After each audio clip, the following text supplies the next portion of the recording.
Okuva mu Desemba omwaka gwa 2013 ab'ekitongole kya Sino Hydro bakwasibwa omulimu gw'okuzimba ebbibiro ly'amasannyalaze lino ery'e Karuma okwongera ku bungi bw'amasannyalaze mu ggwanga. Era nga bw'olaba emabega wange omulimu guno gutambula kannabwala. Kati ab'ekitongole ekivunanyizibwa kusunda amasannyalaze mu ggwanga era nga be bakwasibwa omulimu gw'okulondoola enteekateeka eno bazze okulaba omulimu guno waawe gutuuse naddi lwe gugenda okuggwa eggwanga lisobole okuganyulwa mu nteekateeka y'amasannyalaze gano. Mu kifo kino wolaba amazzi geefuukuulira we wali ddaamu we bategeera amazzi okusobola okufuna omuwendo ogwetaagisa okusunda amasannyalaze. Wabula ekifo amasannyalaze we gasundibwa ekiyitibwa power house kisangibwa mu mita 10 okukka wansi era okutuuka we tuyise mu mukutu guno ne tusiyegguka olugendo lwa kilomita 1.5.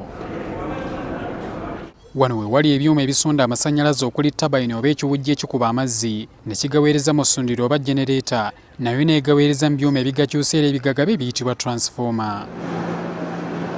Bwe babadde balambula omulimu guno ab'ekitongole ekivunanyizibwa kusunda amasannyalaze mu ggwanga ki Uganda Electricity Generation Company Limited batubuulidde nga bwe gubasanyusizza.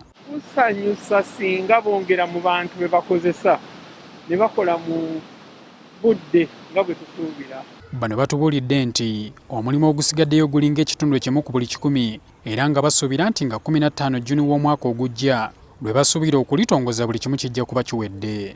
Bwe twali wano olwasemba n'ebiseera ebyo bibaddewo nga emirimu gye twalaba egyali gyesibye nga balabika tebagikola naye ku luno tutuse nga batandise okutereeza ebyali bikoleddwa obubi.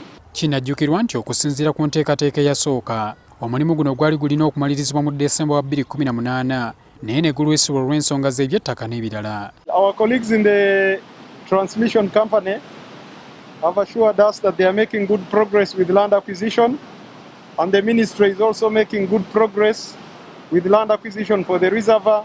Uganda ejja kuba n'obungi bw'amasannyalaze bwa Megga Watt 1868 agasundibwa ng'ebbibiro ly'e Karuma limaliriziddwa kuba lisuubirwa okusunda obungi bwa Megga Watt 600 era limu ku ago agasinga obunene mu Africa.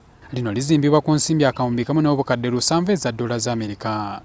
Habert Kamoga, NTV ku ssaawa emu.